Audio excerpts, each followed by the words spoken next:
Hello and welcome to the Inside, the first of what we hope to be a series of Yin Yoga and meditation practices. For those who like to have the music, you can start your Spotify playlist now. We'll begin each time we gather together with a few moments of centering, arriving. But before we begin, I'd like to dedicate today's class to my friend Sally in hopes that the recovery from her treatments continue to go well. So for arriving, centering, sitting up on something, just allow your hips to be a little bit higher than your knees. Take a moment to snuggle, get nicely grounded. You can have your hands at your side. Exhale here. On an inhale, bring the arms out and up. Just a simple moving, breathing meditation. As you exhale, the palms face down, the hands descend. At the end of the exhale, we rise again. Inhale, drinking in the breath, reaching out and up. Exhale, allowing the hands to naturally just return to the earth. If you like, you can try this with your eyes closed. Rising on the in-breath, releasing on the out-breath. Do 2 or 3 more. Inhale, rising. Exhale, you can softly sigh out the breath. Rising. Falling. Let's do 1 more. Rising. This time as the hands come down, just relax them onto your thighs, or you can fold them into your lap. Become aware of the earth beneath you as you sit grounded, solid. Become aware of the sky above you as you sit tall like a great mountain.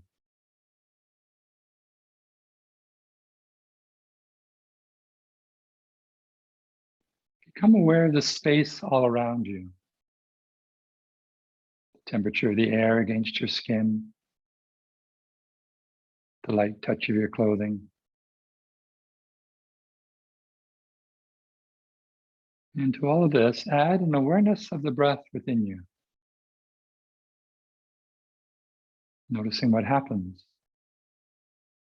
as you happen to breathe.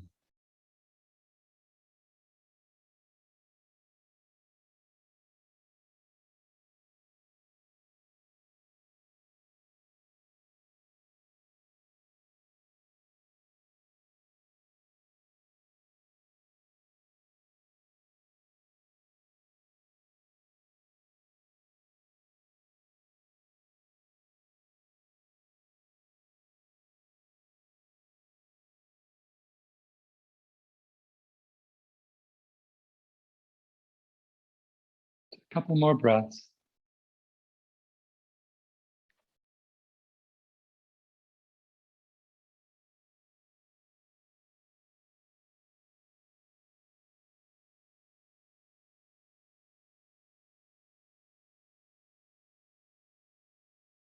And you can open your eyes, lean back to relax the legs, massage the knees, circle the ankles.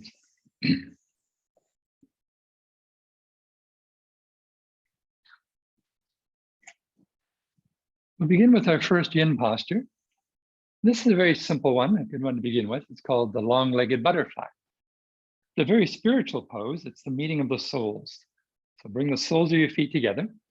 And then unlike the regular butterfly that we often do in the more active yang styles of yoga where the feet are in quite close, this is the long-legged version. So have your feet quite far out in front of you. So you naturally make a bit of a diamond shape with your legs. I'd encourage you to use some sort of blocks or support underneath the thighs if you have any feelings in that discomfort in the knees. And then to your own degree, allow yourself to come forward. You can let the head hang down, or you can rest your head into your hands. Some people, they get very low. You can even rest your head onto a block. If you don't have blocks, another nice option, and one that even more experienced students can do, is just bring your arms underneath and let your shins kind of rest onto your forearms. So come to that first stopping place. We call this our first edge. There are 3 principles in Yin Yoga. And as we go through the weeks, we'll investigate these in more detail. But the first principle is to play the edge. So we come to that place where we naturally stop. We could probably pull ourselves further down if we wanted to, but that's not the point. Yin is very allowing. So just allow yourself to come forward until you stop.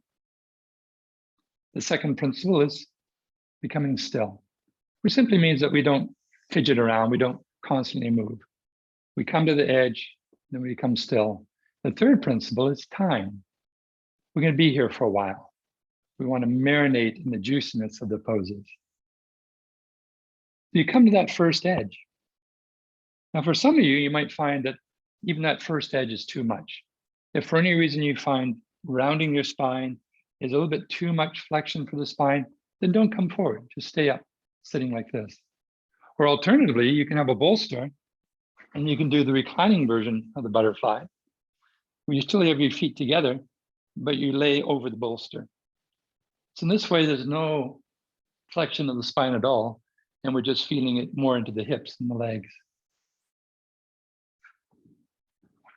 People with sciatica or other discogenic type issues, they may find it better not to come forward too far.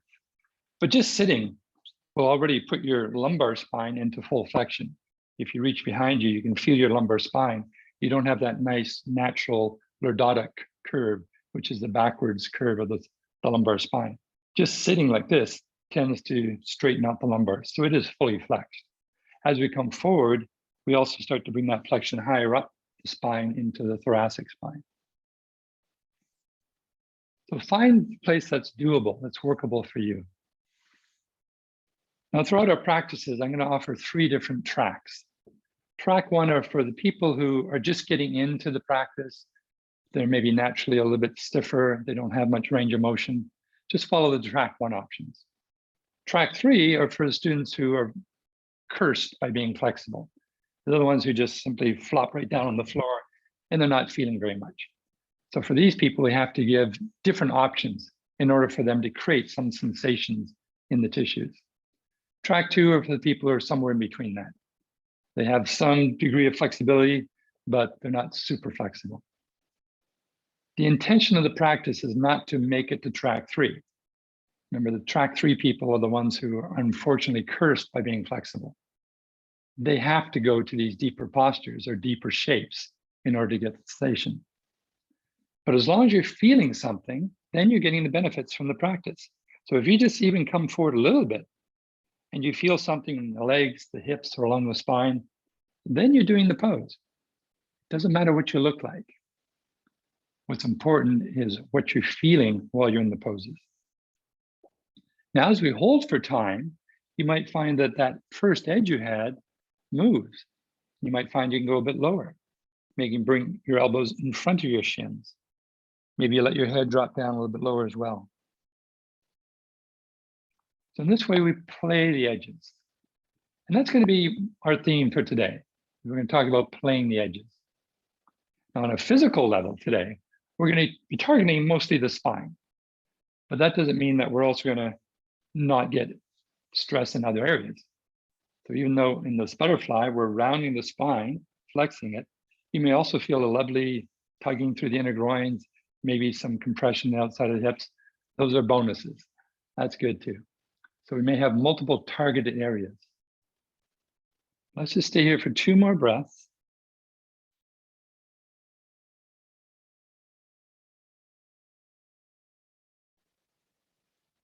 Now, sometimes we say there's a 4th principle to Yin Yoga, and that is to come out slowly. Slowly roll up. Now, slowly means not fast. We slowly come out and you can start to feel that little sense of fragility as you come out of the pose. You can lean back and then with maybe a bit of a groan, you can straighten your legs out. And you're welcome just to pause here and just feel the quality of the energy flowing again. Sometimes this is called the rebound. Another option is to lay down. After every posture, just lay down and just go, ah. Just luxuriate in that rebounding sensation. Some people, however, because we did a lot of work into the hips, they may feel they're craving a bit of a counter movement. So if you like, you can bend your knees, have your feet pretty wide apart, and just do some easy windshield wipers, which tends to move the hips in the opposite direction. So now we're internally rotating and adducting the legs together. So lots of options. After each pose, you can just be still, you can lie down, enjoy the rebound, or you can move in an opposite direction. Now, since physiologically our theme today is the spine, we're going to continue to work with some flexions of the spine, and then we're going to do some other movements. So now we're going to come into what's called the half butterfly. Bring one foot in toward you and extend the other leg out to the side. Now for the track 3 students who probably won't feel very much here, if you like, you can do this in more of a straddle fold, have both legs wide apart. But for most of us, we're going to have one foot in. Then we're going to turn and face the straight leg. You can use your opposite hand maybe to pull you around a bit. And to begin, I'm going to invite you to bend that front leg, bring your arms underneath, and to your own degree, allow yourself to fold forward. Even though this will be a lovely stress for the back of the legs, the hamstrings, we really want to cultivate the sense of stressing the back side of the body. So allow your head to come towards the knee. If you're very tight in the hamstrings, again, put some sort of a block or support underneath the legs, and that allows you to just relax into this shape. A lot of very flexible students, they just bring their chest right to their thigh, and that's okay, but we're not getting as much rounding into the spine. That's one way to do it. But for today, I'd like you to back off a bit and see if you can bring your head to the knee. So we want to cultivate that rounding of the spine.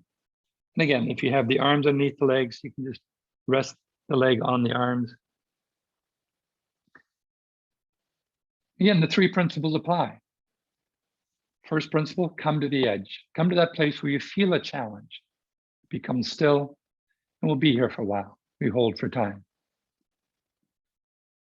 Now the edge is that place where you first feel some sensation in the targeted areas.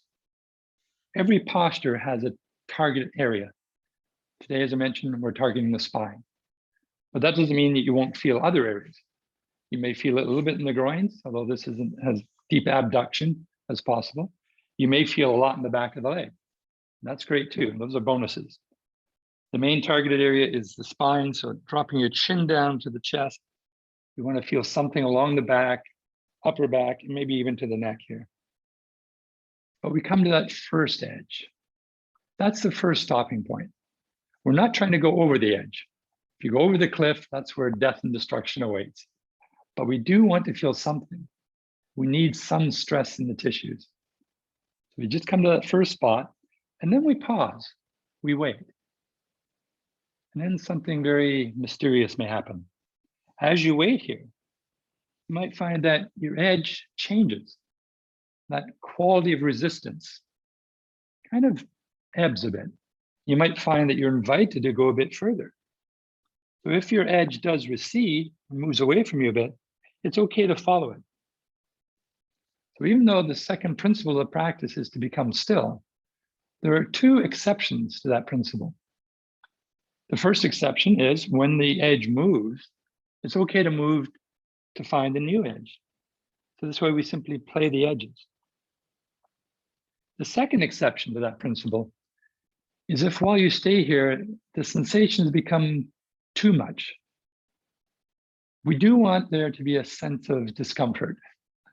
We don't want there to be a sense of pain. So the poses are meant to be challenging. We're going to be asking a lot of the tissues. We're going to stress them. But we don't want this to be so much that those sensations go over the line into pain. So anything that's sharp, burning, electrical, tingly, stabbing, these are not good signals.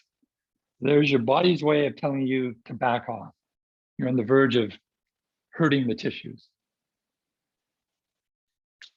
So you keep paying attention. That's an important part of the practice. You have an intention. The intention is to create a stress in the targeted areas. Then you pay attention. What am I feeling? If the feeling is just challenge, that's good. Be where it's challenging. If there is no challenge, then try to go a bit deeper. If there's too much challenge and you can't stay here comfortably, or pain is beginning, then you need to back off or come out of the pose completely. This is your journey. I like to say, you're flying your own airplane. The teacher is just ground control.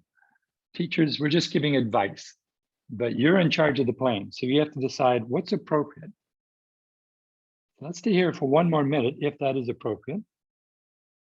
If you find your edge has moved so much that having your arms or the block underneath the leg is interfering with your edge, then you can move those out. And again, allow yourself to come down, head towards the knee, just to where you naturally stop. And on average today, we're going to be holding the poses for about 5 minutes. For some of you, that's going to be way too long. So feel free to come out after 3 minutes or 4 minutes and just enjoy the rebound. For any students who are pregnant, prenatal, or just had a baby, you may only want to hold the poses for 2 or 3 minutes. Or for any reason, it just doesn't feel appropriate to stay here that long, then come out.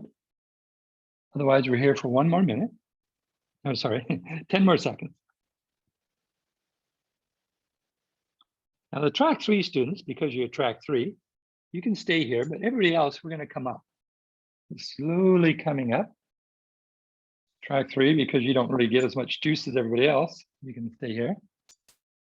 Lean back to release the legs, and then maybe with a little bit of a groan, tighten up the extended leg and draw it to the center. And pause here. Or lie down. Or again, if you're craving a bit of counter movement, again, you can do the windshield wipers, just dropping the knees from side to side. Now we've just done 2 flexions of the spine in a row. If you're craving a little bit of release for the spine, you can do the tabletop. Lift your hips up and down a few times. So again, you're flying the plane, so you get to the side. What's the appropriate counter movements?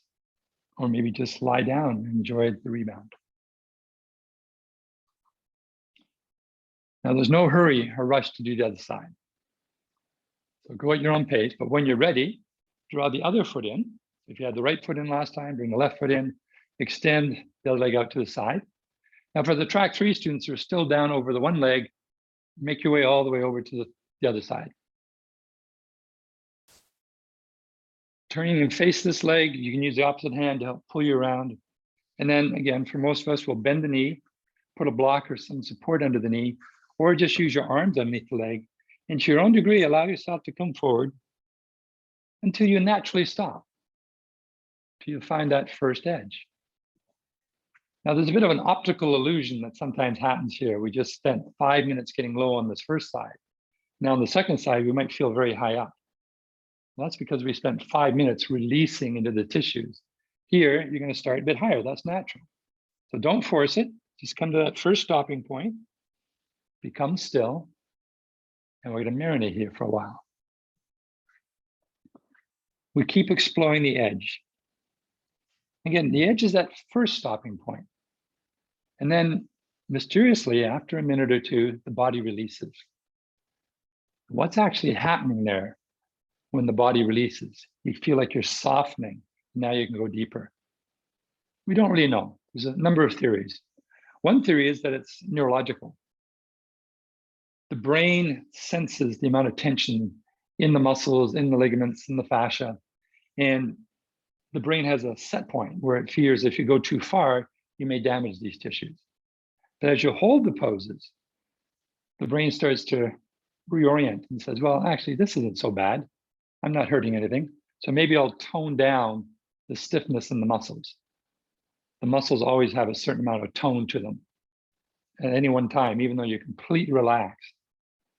10, 15% of your muscle fibers are engaged. Some people, they naturally have more muscle fibers engaged, might be 20%. Some people suffer something called contracture, like Duchenne's contracture. And there they may have 35% of their muscle fibers always engaged, and it makes it very difficult for them to release. Their hands are always in a bit clawed shape. So we always have some muscle tone, which is mediated by the brain and the central nervous system. But as we hold a stress for a while, the brain seems to recognize that, oh, maybe this isn't so bad. I'm going to turn off some of these muscles. So then you might find, oh, now I can move further. After a while, you may change the height setting of the blocks. So now you can go a bit deeper. So that's one theory of what happens when our edge recedes. There's just something happening neurologically. And many researchers believe that's all that happens in our yoga practice, is we're just retraining the nervous system interaction with our muscles. The muscles themselves aren't getting longer. It's just the nervous system is relaxing them more deeply so we can go further. Other scientists aren't quite so convinced. They feel it may be a quality of creep happening. In our fascial tissues, the ligaments, the tendons, the joint capsules, there's a certain stiffness to it, like plasticine or silly putty. And if you tug on it very fast, it'll resist. But if you just have a slow force on it, it'll slowly elongate. That's called creeping. So what you may be experiencing is just an inner relaxation of the fascial tissues. These fascial tissues remodel when you hold a stress over time. So you might find, we've already been here 3.5 minutes, oh yeah, I can move a bit further. So maybe it's a stress relaxation that's happening. There's a third theory, and that is the state of our water in our body changes. Water inside a human body is not free-flowing like coming out of a tap or a hose. It's structured. It's often in a gel-like state, like Jell-O. Remember when your mother or your grandmother used to make Jell-O? There'd be this hot water and they'd pour some powder into it, the gelatin powder to make the water stiff. Well, that's the case of water in our own body. We don't have gelatin powder. We have something called glycosaminoglycans. That's a big fancy word. Don't worry about it. Won't be on the test. But these tend to structure our water, which makes us stiff. But sometimes when you apply a stress or heat to the body, that will liquefy the water. It changes from a gel state to what's called a soul state. And with that liquefaction, you find you can go a bit deeper. Personally, I believe it's all three of those things. Maybe a few other things that we haven't discovered yet. Let's just enjoy this for a couple more breaths.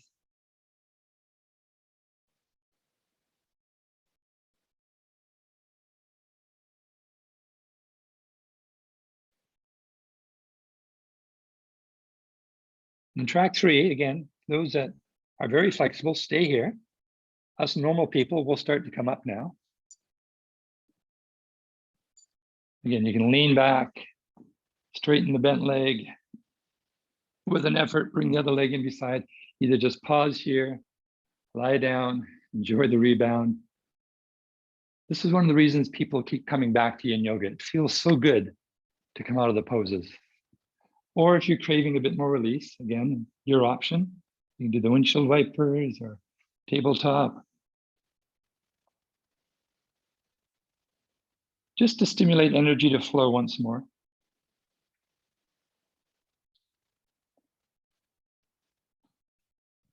The last of our flexion postures for the spine.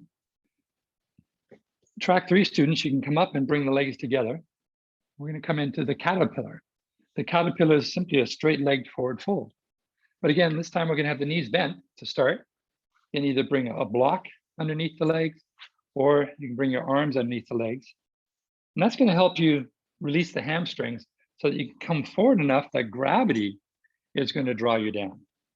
So again, we want to come to the place where the head comes towards the knees, coming to that first edge.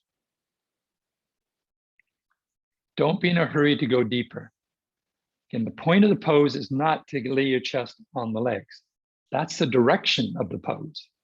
The point of the pose, the intention, is to feel a stress in the targeted areas, which in this pose is anywhere along the backside of the body.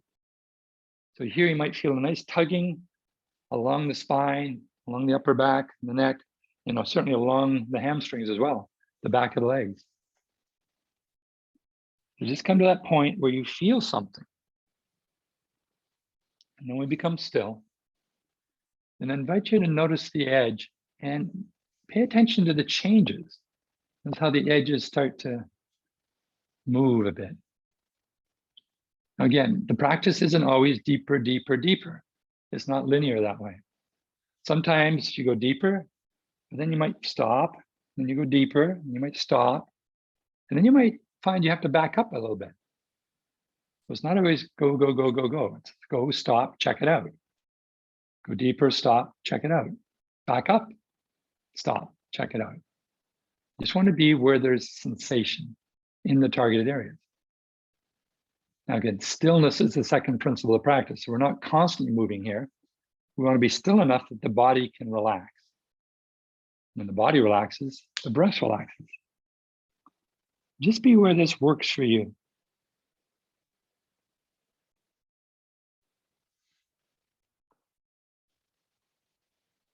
Now, whether what's happening internally is due to a neurological reaction with the muscles, reducing muscle tone, or whether it's a creeping of the fascial tissues, an inner relaxation of the fibers inside there, or if it's a changing of the state of water from gel to solution. It doesn't really matter. What's important is what you're experiencing. So I'd like you to close your eyes and interiorize your awareness. Ask yourself this mantra. What am I feeling? Now, in this particular posture, for most people, they'll feel something along the back of the body. That indicates that what's stopping us from going even further is a quality of tension. These tissues, whether they're fascial or muscular, they're resisting elongation. And you can tell that this is tension because it's in the backside of the body. We're moving forward towards the legs, but the sensations are arriving in the backside of the body. There are a host of physiological benefits from inducing this tension into the tissues. But for some people, especially the track 3 students who are so flexible, they come forward and their chest hits their thighs, or maybe they feel stopped by the top of their pelvis, impinging on the top of the thighs. They've reached this point called compression, where now the body is contacting the body. And the reason they can't go any further here is because they're hitting themselves. So if that's arising for you, try separating your legs just enough that you can go between the legs, but still cultivating the idea that it's the top of your head coming to the floor rather than your chest coming to the floor. So we want to get this quality of rounding the spine. And for the last minute, see if you can bring your chin to your chest. Now, if you have found that your body has opened up, maybe you can move the blocks away or take your hands out of the way. As long as you're forward enough that gravity is doing the work for you. So you relax here for 1 minute. In this minute, I'm going to be silent and just invite you to pay attention. What are you feeling?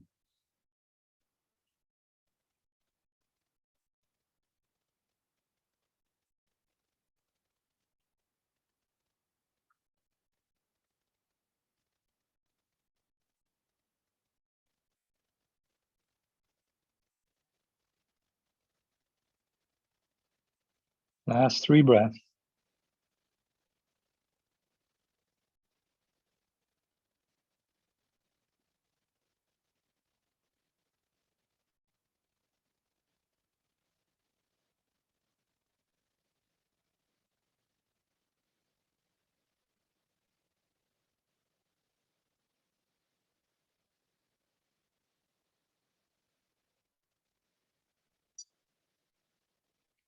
I invite you to slowly, which means not fast, slowly start to roll up.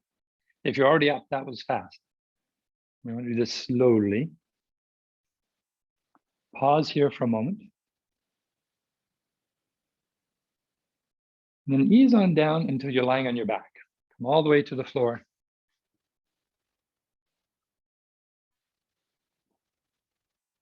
Arms to the side like a mini Shavasana. Close your eyes, interiorize your awareness, and enjoy the rebound from all those flexions that we did of the spine. Now the spine is nice and neutral. See if you can feel the curves in your spine. Start from your pelvis, your tailbone. Notice the curve in the lumbar. Indeed, it may be off the floor. And you can feel your upper back. And feel your neck get two maybe off the floor. The back of your head.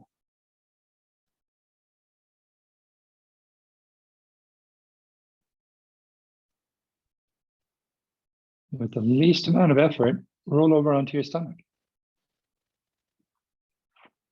Lying on your belly, we're going to come into a pose called the Sphinx. This will be our first movement of the spine in an other direction. We're going to start to come into extension. For Sphinx pose, clasp your elbows and walk the elbows a little bit out in front of you. We just want to make sure we have some sort of a curve in the lower back. Check how this feels. If you find that this is too much for the lower back, walk your elbows further away, or even use a bolster or some support underneath the elbows so you can just hang out here and relax. This is a lovely Sphinx. Now you can let the head hang down, or since we've been flexing the neck quite a bit, you can lift the head up. Maybe rest your head into your hands. One of the cautions for Sphinx pose, for people to lift the head up, often it may create feelings of lightheadedness, dizziness, nausea. Some people get a headache in this pose. Well, maybe that as they extend the neck backwards, it might be compressing some arteries that feed blood to the brain, called the vertebral arteries. So if for any reason you start to feel any of those sensations, lightheaded, dizzy, nauseous, headache, let your head drop down. The targeted area here is the lower back. So as long as you're feeling something here in the lower back, then you're doing the pose.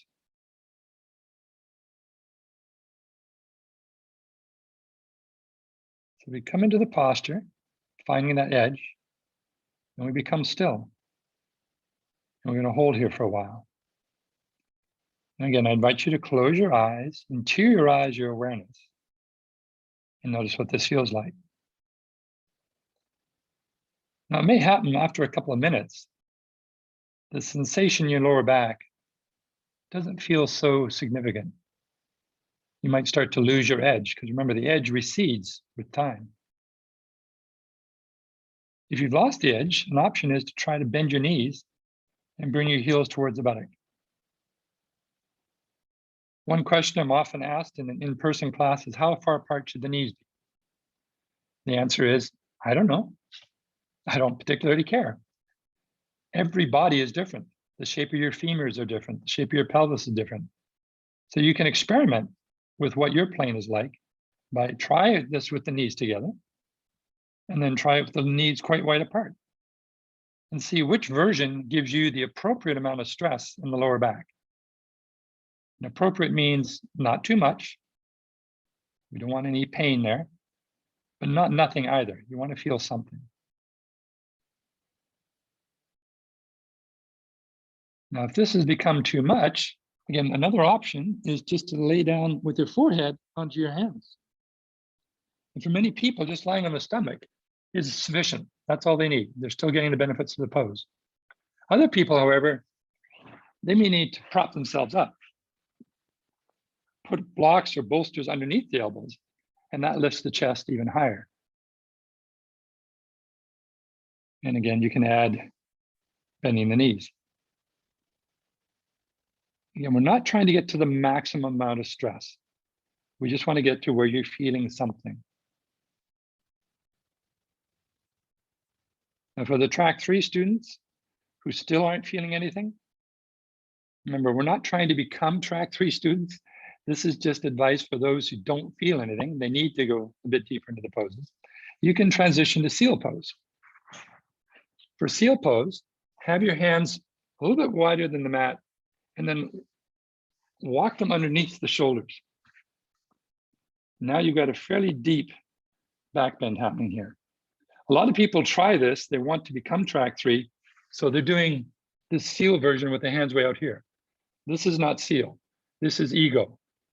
You want to bring your arms straight, but now I'm having to engage all my muscles to stay here.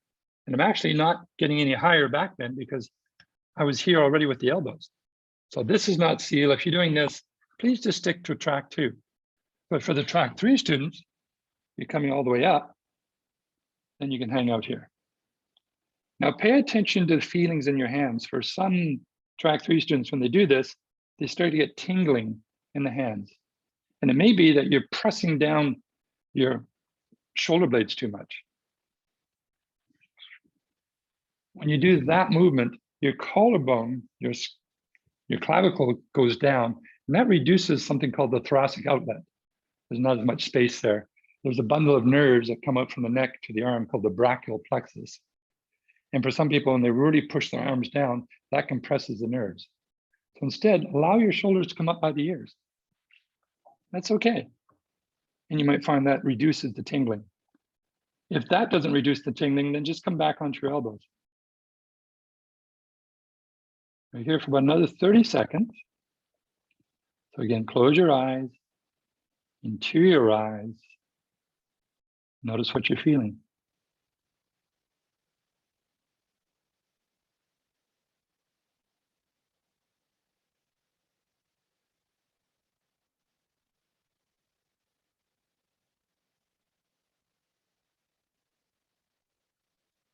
Now we really want to come down slowly, which means not fast. So slowly ease on down.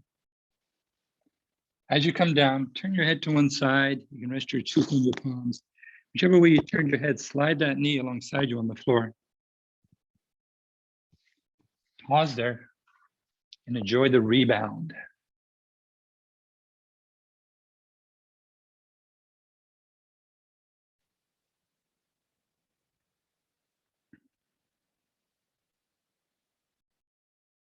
Turn your head to the other side, slide that knee alongside you.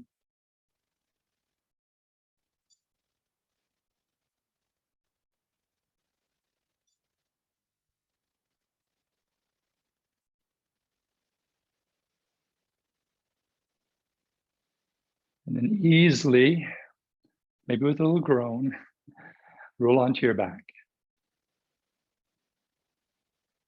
And we did a lot of flexions. We did one extension to help balance that out. Now we're going to move in some other directions to also help balance out the flexions, but we're going to move the spine in new directions as well. We're going to come into a twist. So lying on your back, draw both knees into your chest. Feel like you can circle the knees for a moment. Just kind of rolling them. That should feel nice for the back. And then keep the knees into the chest. Open your arms out to the side. If you have space, you can straighten the arm, or otherwise just leave them like cactus arms, and drop both knees to the right. As you do that, you can move your hips a bit behind you to the left. Some people like to use the right hand to hold the knee down, and then turn your head and look towards the left. Now, just a caveat on turning the head. For some people, again, because of these arteries that feed the brain, the vertebral arteries, some people, when they turn their head, that starts to compress one of these arteries. And again, they can start to feel a bit lightheaded, dizzy, nauseous. So if you ever feel a little bit faint when you're in a reclining twist and you've turned your head, then don't turn your head, or try turning it the opposite direction. Now, this is the 2-knee twist variation. You have both knees on top of each other. Track 1, this is great, just stay here. If you find this is too much, you can put a block or a bolster between the 2 legs. For people who are pregnant,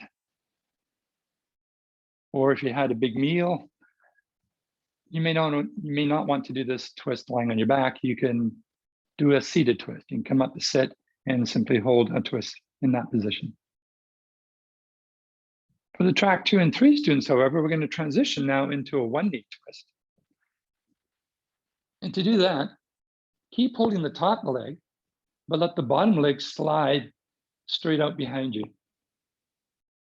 So the bottom leg is going towards the bottom of your mat. And now the top knee is not blocked out. It can come lower to the floor. If that pulls your opposite shoulder off the floor, that could be okay. Now, again, some people get tingling in the hand when they reach it out to the side. And again, that may be due to the clavicle compressing the brachial plexus. So if anytime you extend your arm out to the side or overhead, you start to feel tingling in the fingers, then lower your arm or even rest your hand onto your rib cage. Just let the weight of the hand draw you over. Don't stay when there's tingling happening. Now we want to just stay in this twist for a while. Let the twist do the work. About 2 more minutes here. I invite you to close your eyes. Again, notice what you're feeling. There was a word that entered our English language around 2010 called anti-fragility. Nobody had ever heard of this word before. It was coined by a writer named Nassim Taleb.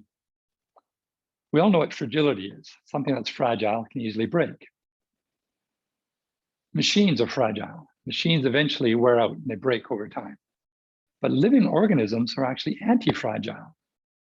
When you stress a living organism, it adapts. It becomes stronger, healthier, to a limit. If you overstress an organism, it too can break, just like any machine would. But in the meantime, it's getting stronger and stronger. Human beings are anti-fragile. At the beginning of the class, for those who signed on earlier, you noticed there was a little graphic shown, well, saying, wait for the class to begin. That was the anti-fragility curve. That showed you on the bottom left corner, if there is no stress, there is no health. And as you add stress to an organism, it becomes healthier and healthier and healthier to a limit. Once you get to that limit, which is called point A, when you go over that, you start to destroy. That's our edge. So we don't want to go over the edge. We don't want to go over the cliff. That's where death and destruction await. But we also don't want nothing either, because that's unhealthy. No stress is called atrophy. Too much stress is called degeneration. So we want to be kind of in the middle, the Goldilocks position, where it's not too little, it's not too much. That's what we're cultivating here. So for about 2 more breaths, just notice the sensation of stress in this twist.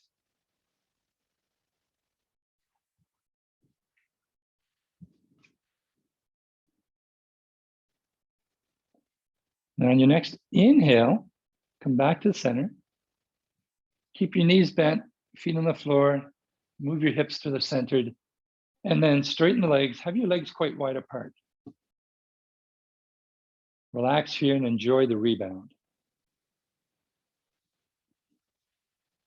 Like a mini Shavasana.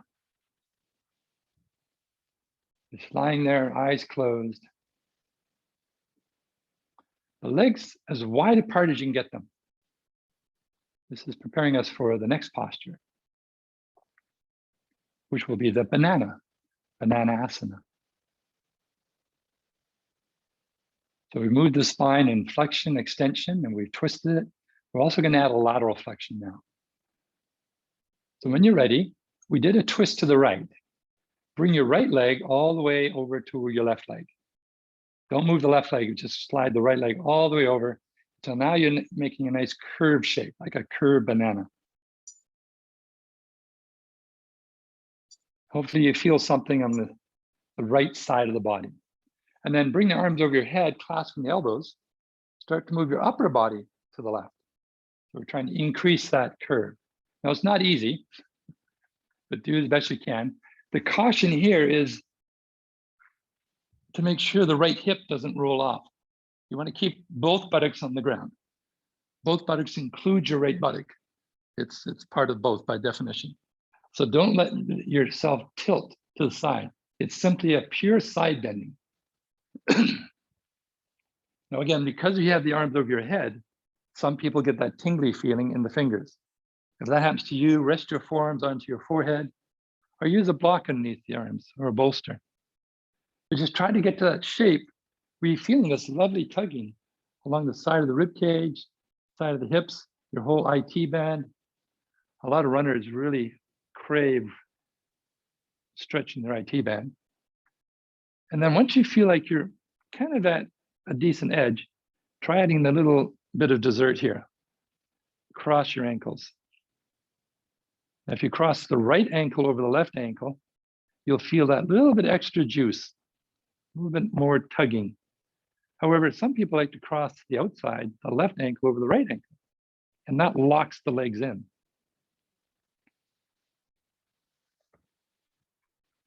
If you're fortunate enough to have sandbags and you have a partner, someone who can do this for you, you can put sandbags on the ankles, and that also kind of traps them in place. And you can also put a sandbag onto your shoulder, and that holds it down as well. Sandbags are sometimes more convenient when you have a teacher around to put them on you. But for now, just linger in this side bend. Again, notice what you're feeling here.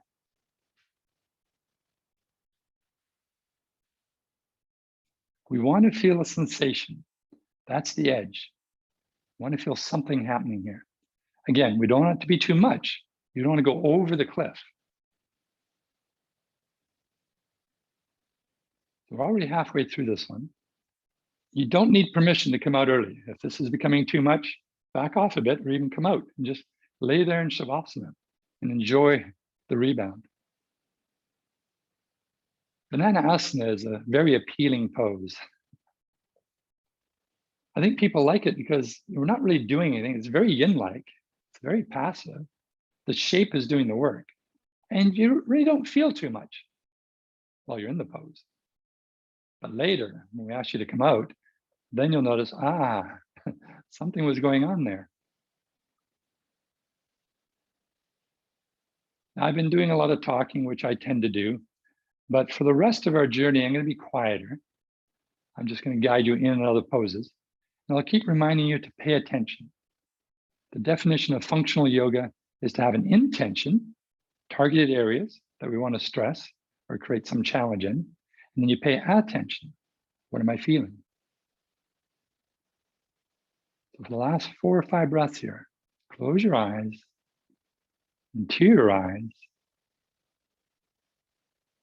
What are you feeling?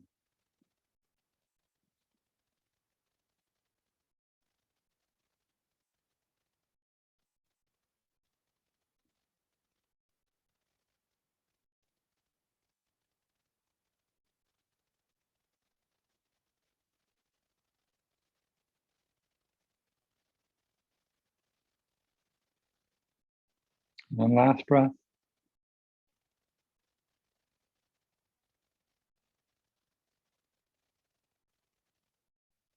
Now do this slowly. Draw your right leg back to where it was before, so your legs are wide apart. Move your upper body back to the center of your mat. Bring your hands beside you, a mini Shavasana. And close your eyes. Enjoy the rebound here.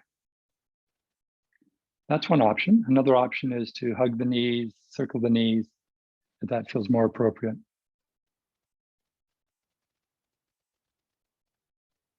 Groaning is allowed. Remember, groaning in Yin Yoga sounds a lot like Om. Om, of course, is the middle syllable of mommy. I want my mom.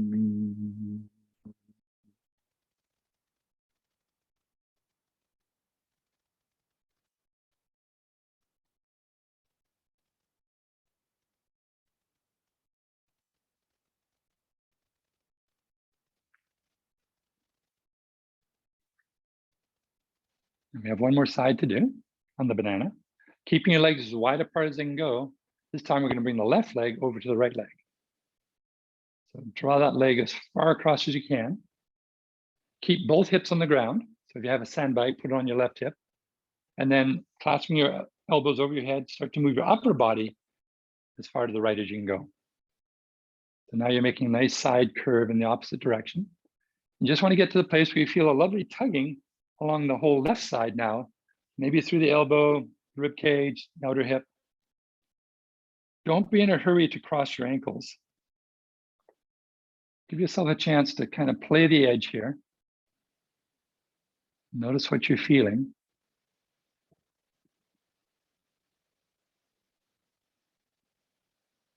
Again, close your eyes, into your eyes. And as you pay attention to the sensations of the edge, go deeper.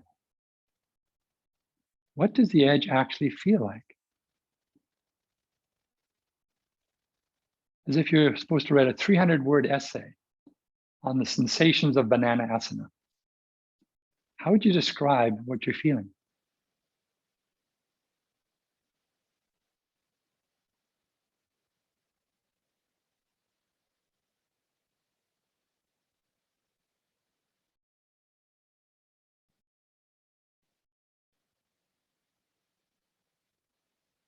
Where exactly are the sensations that are most obvious?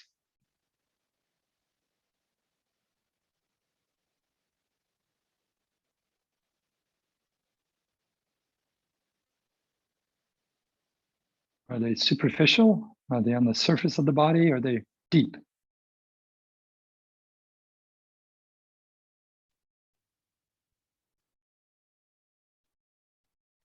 Are the sensations in one spot or are they spread out?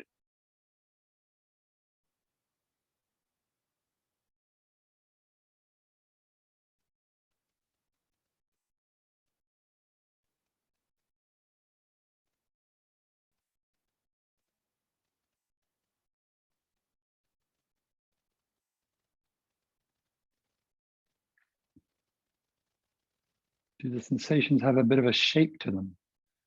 They're like a ribbon or a ball or a block.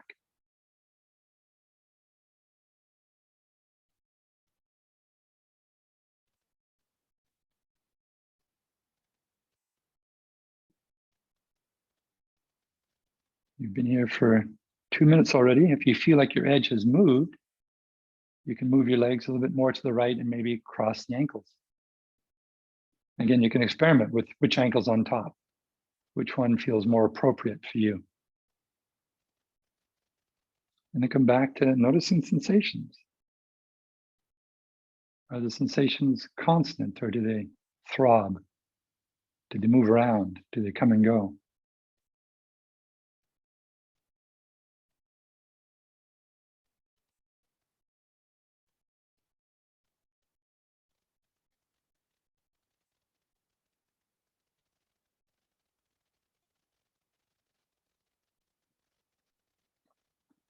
Is there a quality of temperature to the sensation? Are they cool, warm, hot, burning? Again, we don't want burning, we don't want stabbing, we don't want electrical or tingling. If you have any of those sensations, then modify the pose. Otherwise, we're here in the banana for 3 more breaths.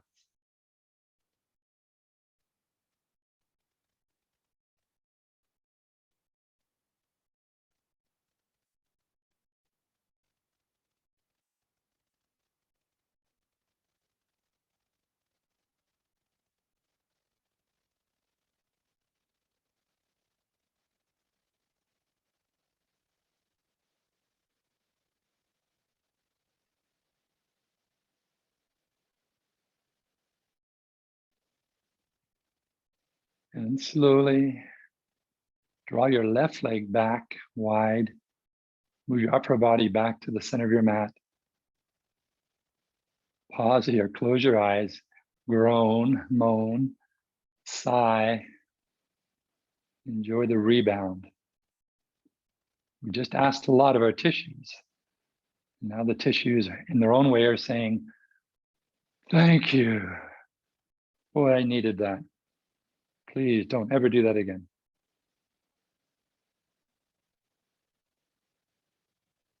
Be with what is happening.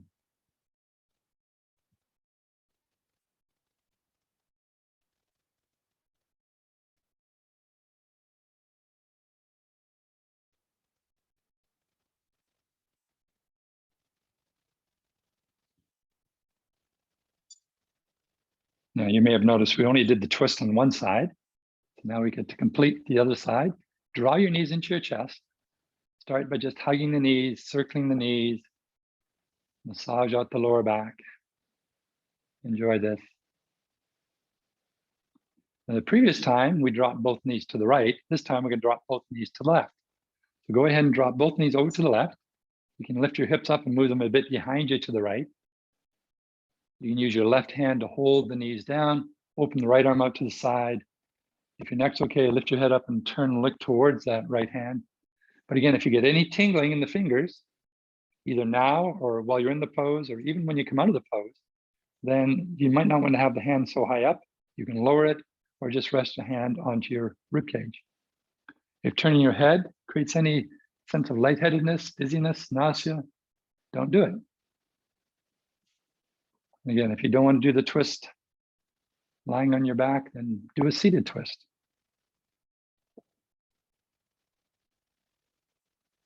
Now, track 1 students, this may be enough. If you're feeling that some sort of a twist happening through your core, then simply stay here.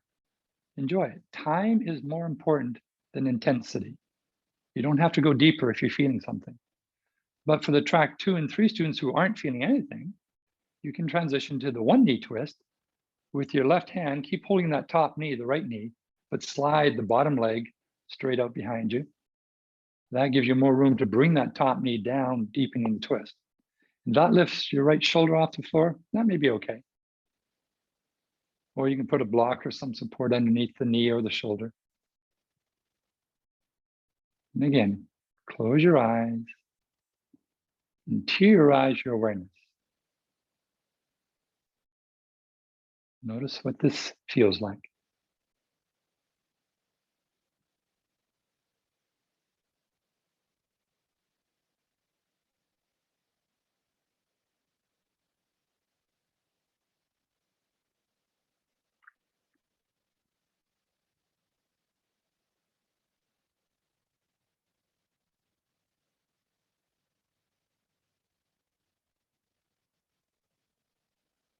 It's natural that your mind will wander. That's the nature of minds. Minds create thoughts, and the thoughts take us away. But remember your intention for the practice. Use the power of that intention to return your awareness to the sensations that you're experiencing. So keep coming back. What are you feeling?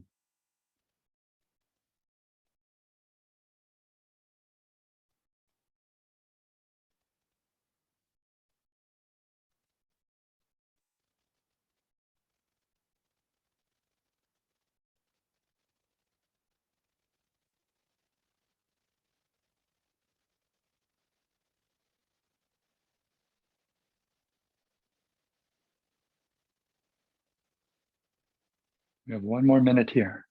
So be here. Breathing in, breathing out. Notice the sensations.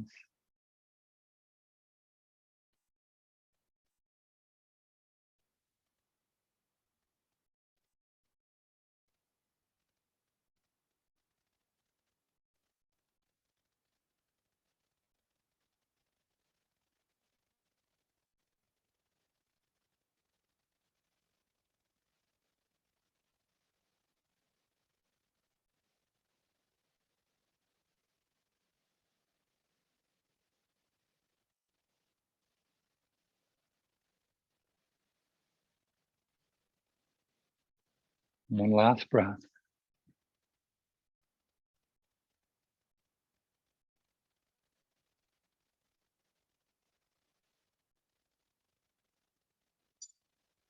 And slowly on your inhale, bring your legs back to center. Straighten your legs on the floor.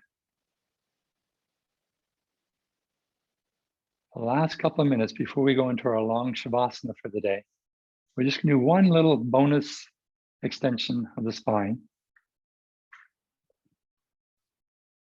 Have a block handy, or maybe 2 blocks. Bend your knees, lift your hips up, and put the blocks underneath the pelvis. Not underneath the lower back, but right underneath the pelvis. Track 1, stay here. Track 2, walk your legs straight. Nice, easy little back bend. We're not trying to get the highest hips ever. Just make sure your blocks are on the flattest configuration. Track 3, clasp the elbows over your head. Just for a minute or so. Be here enjoying this nice, easy back bend.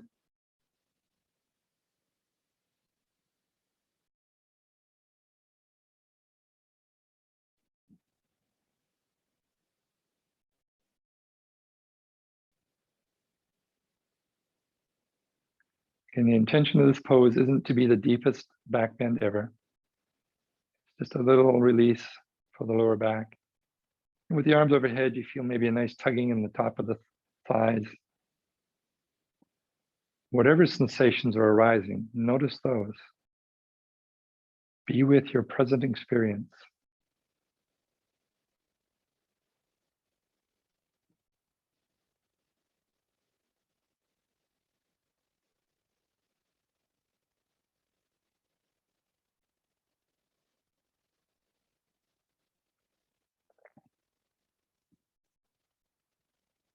One more breath.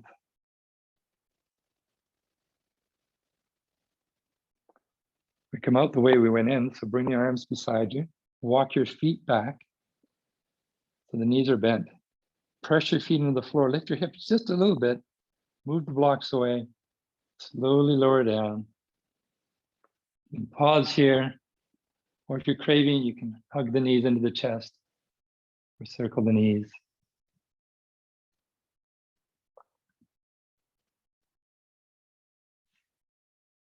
We're ready for Shavasana. From here, you can simply lie down, or if you need to, get up to dim the lights, put on socks, a sweater, grab a blanket, make yourself comfortable. And then when you're ready, find a comfortable position where you can relax. Now, for a lot of people, lying on the back just doesn't work for them. So you can do Shavasana lying on your side. You can do Shavasana against a reclining bolster if you like. Although personally, I find that's a bit too stressful because it's still working the tissues. So be in the place where you're not working anything. You can totally relax. Often it's nice to bend the knees and put a bolster or some support in the back of the knees. When the knees are slightly bent, the hips are slightly flexed, and that takes pressure out of the lower back. Now from here, again, one more time, close your eyes and just feel the earth beneath you. Allow yourself to sink into her. Yin is very yielding, allowing. So allow yourself to be supported. Release the breath.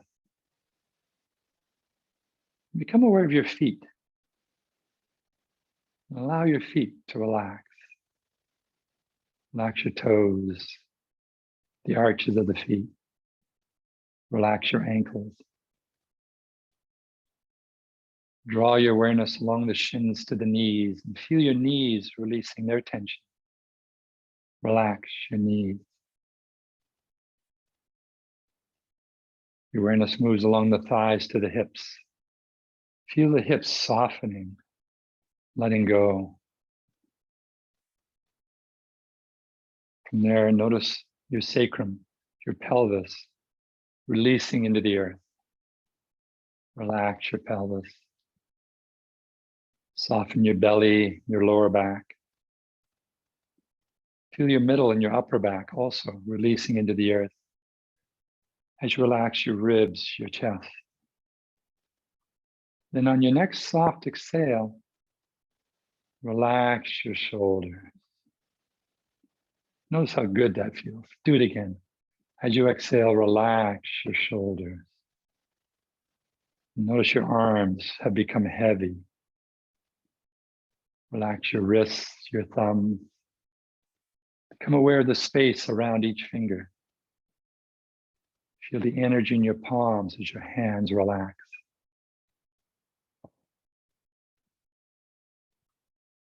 Guide your awareness now to your neck and your throat. Feel them also releasing tension. Relax the hinge of your jaw, your lips and your tongue. Relax your cheeks and your eyes. Relax your forehead, scalp. Your whole body releasing tension. And throughout your practice today, at a deep unconscious level, your body is healing. Every cell is in communication with every other cell. There's a deep wholeness. So beneath awareness, you're becoming healthier, younger, stronger, whole. And this healing will continue throughout the days and weeks to come, beneath awareness. All you'll consciously remember is this moment of peace, the feeling of stillness, this joy that's growing within you. So enjoy this. Enjoy being relaxed. And throughout the days to come, enjoy being.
Now slowly allow your breath to become a little bit longer, a little deeper.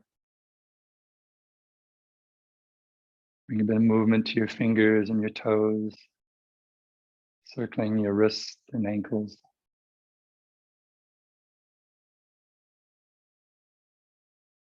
Circling in both directions.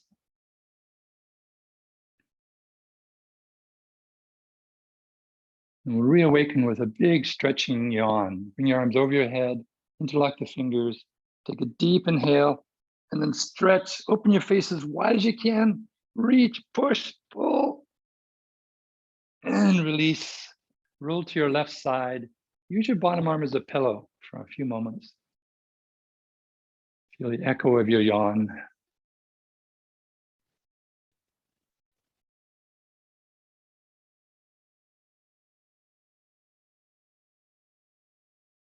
And then rolling up to sitting.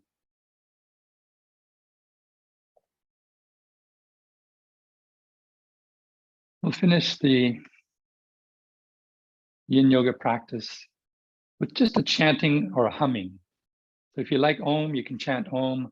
Otherwise, simply hum, and you can cover your heart with your hands just to increase kind of like the sounding board. So from here, take a deep inhale. Om.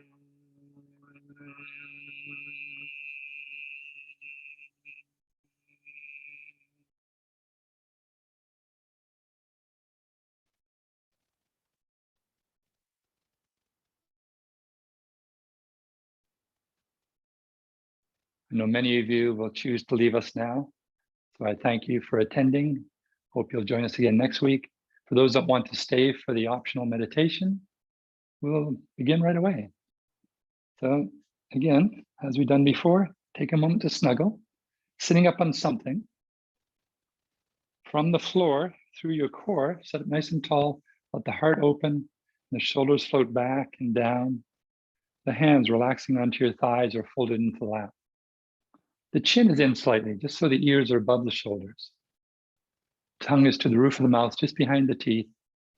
And the eyes are either closed or cast down on the floor in front of you. We'll begin with an intention. I resolve to awaken to awareness for the benefit of all beings in all things. I appreciate its great value, and I know that it is possible, as I am right now, without any conditions.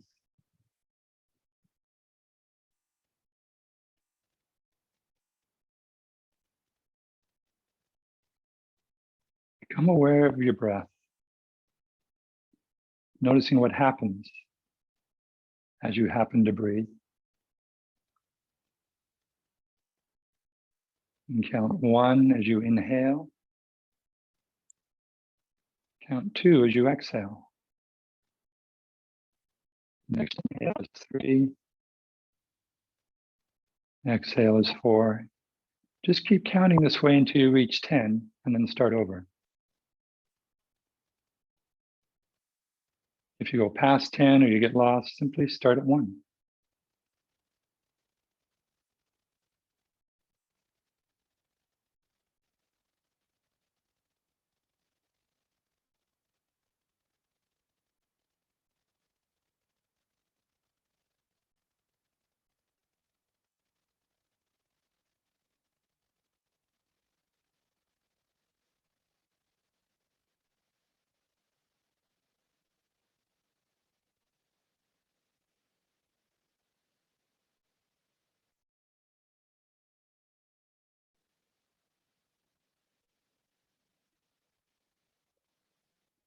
It's natural that thoughts will come into your mind. The mind is a thought factory. So our intention is not to stop the thoughts. Our intention is not to be carried away by the thoughts. So when you notice you've gone away, simply come back. Come back to this breath.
Thoughts come, let them go. Another thought comes, let it go.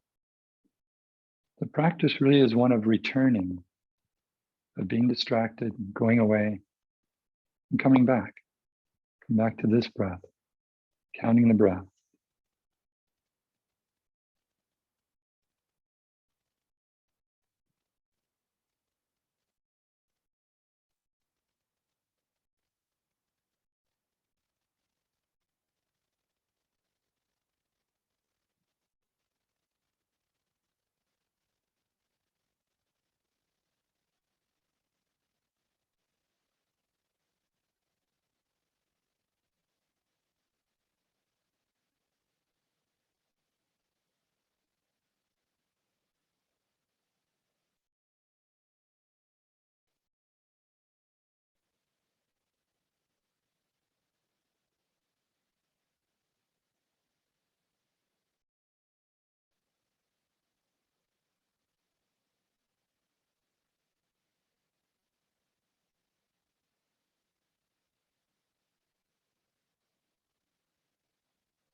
From time to time, check your posture. Make sure you're sitting nice and tall. Come back to the breath.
Add to the counting of the breath an awareness of the center of your belly, the hara.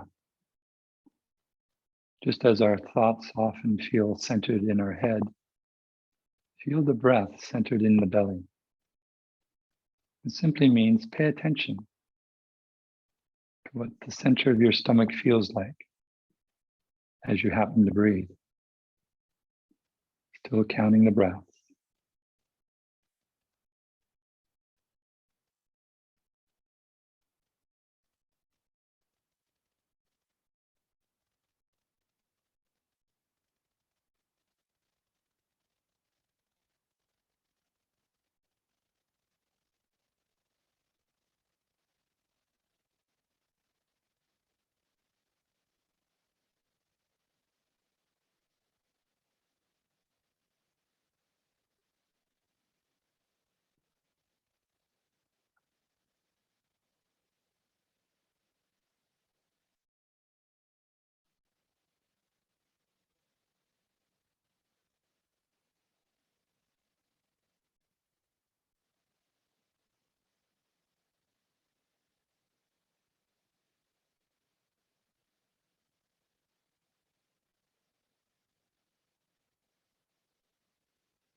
And then slowly opening your eyes. Lean back to release the legs. Once again, massage the knees, circle the ankles.